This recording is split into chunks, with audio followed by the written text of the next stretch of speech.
Alright, so the jaw horse worked as intended. I'm pretty happy with that, even though I hadn't done a whole lot with it.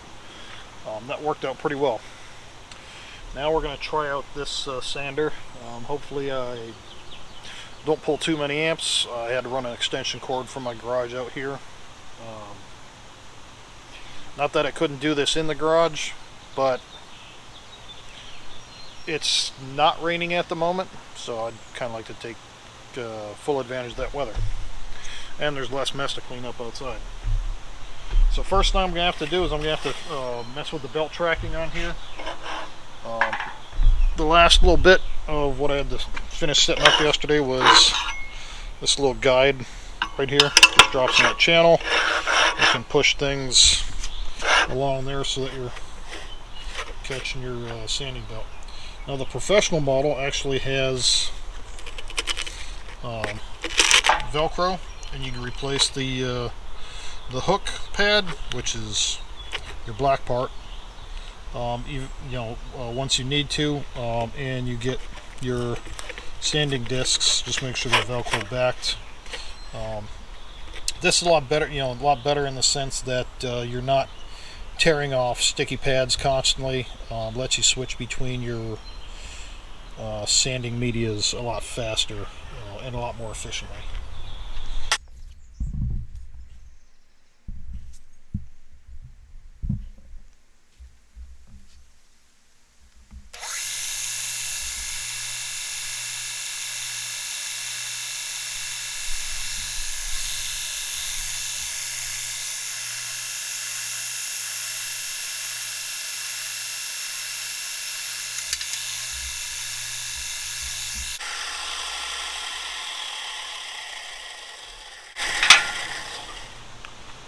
Just a quick note about safety. You are working with something abrasive. Always good to have gloves, because these things will take meat off of your fingers real quickly. I've got a couple scars on my knuckles from various grinders, and they'll cut deep and they'll cut faster than you realize. So just make sure you protect your hands and stuff when you're doing this. Now normally I would hold it down here and let it grind away, but I've got that piece in here for working on knives. So I'm just trying to take some off of this end, not so much off of this end, so that I can get that wedge in there. Would it be easier, better to do on the other wheel? Not real sure, but I'm about to find out. I've never ground wedges before, so I don't know.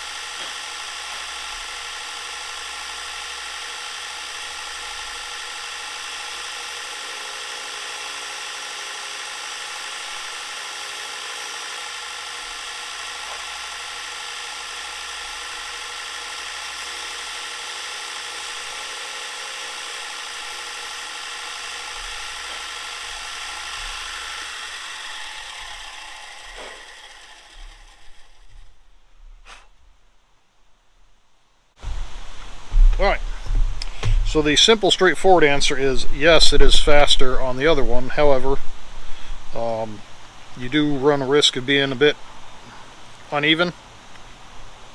So I know on here I can do the same thing by just varying the pressure that I'm putting on it.